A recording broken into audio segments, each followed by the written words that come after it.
Class 11th के half yearly exams में तुम में से बहुत सारे बच्चे फेल होने वाले हैं, और ये चीज़ की मैं पूरी गारंटी दे सकती हूँ लिख करके, क्योंकि अगर पीरियोडिक टेस्ट तुमने खराब परफॉर्म किया है 99% तुम हाफ ईयरली भी खराब परफॉर्म करोगे। बस 1% है, अगर 1% खुद को चेंज कर लिया तो बाकी चीज़ें हो सकती है। सिलेबस बहुत ज़्यादा है, 9th या 10th क्लास नहीं है कि 4 दिन पहले पढ़ के हम टॉप बन गए और फिर फ्लेक्स कर रहे हैं 4 लोगों के बीच में। 11th क्लास है, 4 टॉपिक भी तुमने कर लिए ना अगर 4 दिन पहले, तो बहुत बड़ी बात है। और 11th क्लास है तो ऐसा भी नहीं कि प्रीवियस ईयर क्वेश्चन पेपर उठाए देख लिया इंपॉर्टेंट क्या है ये वो सो करके, बहुत सारी चीज़ें हैं बेटा। और अगर तुम्हारा नंबर नहीं आया ना हाफ ईयरली में, तुम फेल हो गए, तो ये सोच लो कि जवाब तुम्हें कितनी जगह देने हैं। मुझे तो तुम जवाब देने कभी आओगे भी नहीं वैसे भी, पर ये चीज़ें जो मैं बताने की कोशिश कर रही हूँ, मैं कोशिश पूरी करूँगी कि तुम्हें एक प्रैक्टिकल सोल्यूशन दे सकूँ तुम्हारी प्रॉब्लम्स का, ताकि अब तुम हाफ ईयरली में बेटर परफॉर्म कर सको।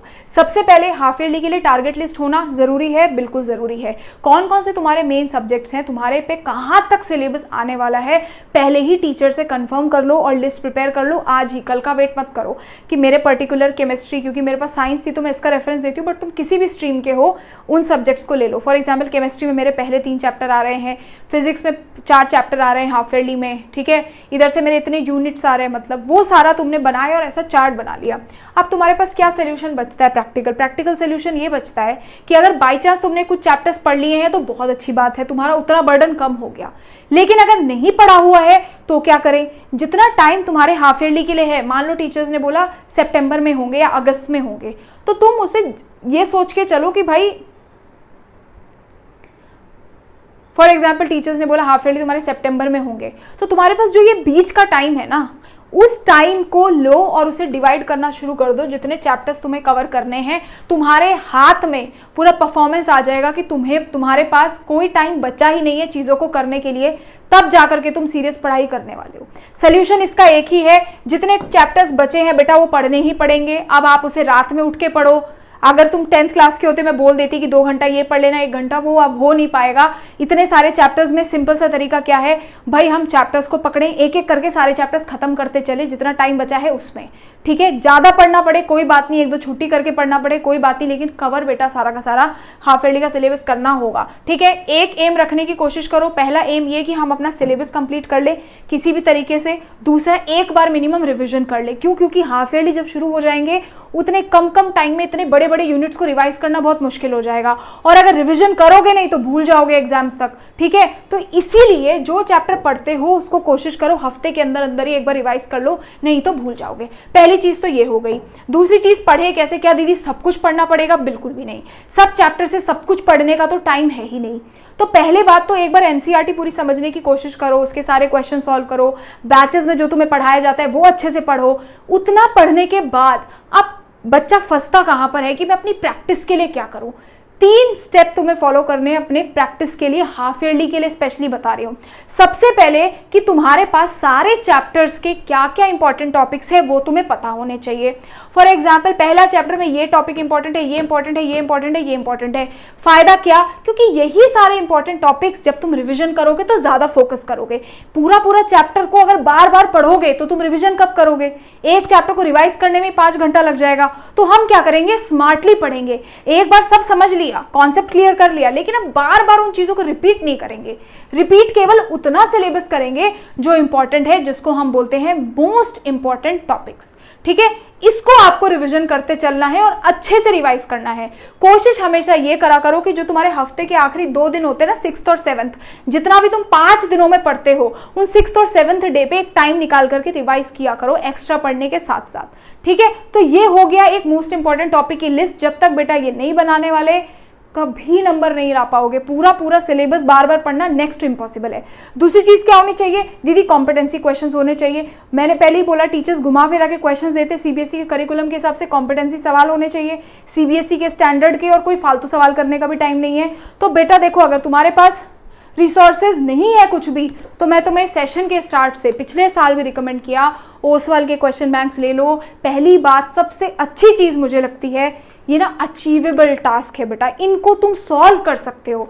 तुम्हें पता है इतनी मोटी मोटी बुक्स है जिसमें सुपरविजन चाहिए, तुम्हें टीचर एक्सपर्ट सब्जेक्ट एक्सपर्ट का सुपरविजन चाहिए कि इस किताब से ये वाले क्वेश्चंस करो और ये वाले मत करो क्योंकि ये तुम्हारे लेवल के नहीं है। तो इसीलिए ये क्वेश्चन बैंक्स कर सकते हो, सारे तरीके के माइंड मैप्स, चीज़ें जो इंपॉर्टेंट है, कॉमन एरर्स जो बच्चे बनाते हैं, और इतने सफिशिएंट क्वेश्चंस हैं कि तुम अपने 11th के पेपर को अच्छे नंबरों से पास कर सको। मेरा खुद का भाई ने यूज़ किया, लास्ट ईयर मैंने ये बच्चों को बताया, इस साल भी मैं तुम्हें बता रही हूँ और तुम्हें डेफिनेटली हेल्प होने वाली है। जैसे ही तुमने कोई चैप्टर खत्म किया, तुम पहले चैप्टर पे पहुंचे, जो जो चीज़ें इंपॉर्टेंट है रिविजन नोट्स में वो मिल गई, आगे बढ़ते चले गए, सारे तरीके के क्वेश्चंस, लॉन्ग शॉर्ट कॉम्पिटेंसी, सारे सवाल बेटा तुम्हें मिल गए। देखो स्पेशल कॉलम बनाया कॉम्पिटेंसी बेस्ड क्वेश्चंस, इसे सॉल्व करते चले गए। एक चीज याद रखो, जब ये क्वेश्चंस करो तो एम ये रखो कि 2 बार मिनिमम मैं इस क्वेश्चन को रिपीट करूंगा। मानो आज तुमने बेटा 20 क्वेश्चंस करे तो 2 दिन बाद इन 20 क्वेश्चंस को एक बार दोबारा से रिकॉल करने की कोशिश करना, ताकि तुम्हारा कॉन्सेप्ट उस हफ्ते के अंदर ही मजबूत हो जाए। ज्यादा दिन के लिए जहां छोड़ोगे तुम्हारा कॉन्सेप्ट ब्रेक हो जाएगा।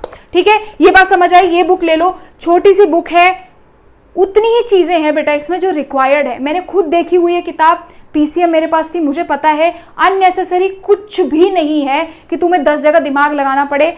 इसे लो, इसे सॉल्व करो, एक सोल्यूशन है, नीचे डिस्क्रिप्शन पे मैं सारे लिंक्स दे दूंगी। ऐसा नहीं है कि मेरे पास बुक्स की कमी है, सब पब्लिकेशंस की बुक्स मेरे पास होती हैं। ठीक है, जो मुझे बेहतर लगती है तुम्हें मैं वो रिकमेंड करती हूँ, इसको तुमने सॉल्व करना है। दूसरी चीज, कॉम्पिटेंसी क्वेश्चंस का भी सोल्यूशन मिल गया। याद क्या रखना है, जो क्वेश्चन करेंगे 2 बार करेंगे, बुक में यहीं पे टिक लगाते चलो। कोई क्वेश्चन एक बार किया, एक बार टिक लगाया, जब दूसरी बार करो दूसरी बार टिक लगाओ, थर्ड टाइम करोगे थर्ड टाइम टिक लगाओ। पता लगना चाहिए कि मैंने ये क्वेश्चन को इतने बार अटेम्प्ट किया है, इससे ना कॉन्फिडेंस बूस्ट होता है। और तीसरा, कॉन्सेप्ट की क्लैरिटी होती है, कॉन्सेप्ट बहुत अच्छा हो जाता है। ठीक है, कॉन्फिडेंस भी बूस्ट होगा, कॉन्सेप्ट अच्छे हो जाएंगे। तीसरी चीज क्या फोकस करनी है, जो भी तुम्हारे क्लास टीचर्स ने, स्कूल टीचर्स ने सब्जेक्ट में बताया है क्लास 11th में, उस पर फोकस करना।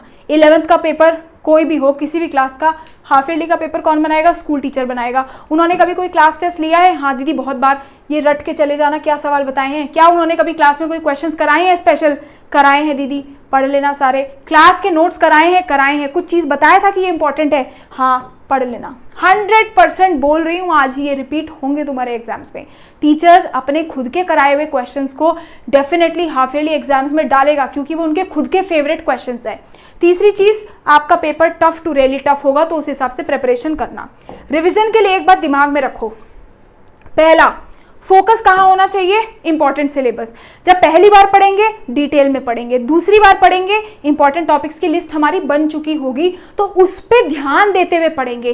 तीसरी बार रिवाइज करेंगे, पहले सारे इंपॉर्टेंट टॉपिक्स पढ़ेंगे, फिर हमारे जो टॉपिक्स छूट गए उनको पढ़ेंगे। चौथी बार रिवाइज करेंगे, अगेन वही काम करेंगे, जो इंपॉर्टेंट टॉपिक की लिस्ट है वो पहले पढ़ेंगे, फिर जो हमारे टॉपिक्स छूट गए उसको पढ़ेंगे। होगा क्या, चांसेस ज्यादा है सवाल आने के, तो इसीलिए ये टॉपिक्स मजबूत रहेंगे। तो जो टॉपिक्स हम छोड़ रहे हैं उससे फर्क पड़ने नहीं वाला, वो बहुत ज्यादा होता है सिलेबस एक यूनिट में, तो सब पूछना इम्पॉसिबल है। तो यहाँ पे तुम स्मार्ट वर्क बहुत अच्छे से कर सकते हो। दूसरी चीज, वेटेज पे ध्यान देके चलना। अब देख लेना बेटा कि कौन से यूनिट का कितना वेटेज है। ऐसा ना हो कि तुम बहुत ज्यादा यूनिट वाली वेटेज वाली यूनिट को बिल्कुल एग्जाम के पास के लिए छोड़ दे रहे हो। कोशिश करो जितने भी ज्यादा वेटेज वाली यूनिट्स है ना, वो अभी अभी खत्म कर लो। एग्जाम्स के प्रेशर में आखिरी में ना तो समझ आएगा, ना क्वेश्चन सॉल्व होंगे, और हाई वेटेज है तो भाई टीचर आपको देगा ही देगा ज्यादा सवाल उस पर्टिकुलर चैप्टर से। तो हाई वेटेज यूनिट्स को पहले फोकस करो प्रायोरिटी में। और तीसरी चीज है कि जब रिवीजन करते हो तो थ्योरी तो पढ़ रहे हो, बताया मैंने कि इंपॉर्टेंट पढ़ो, लेकिन साथ में जो क्वेश्चंस है उसे प्रैक्टिस करो। किताब अगेन इसी बुक से सॉल्व करना है, सेम। कहाँ गई बुक, ये रही, इसी बुक से सॉल्व करो।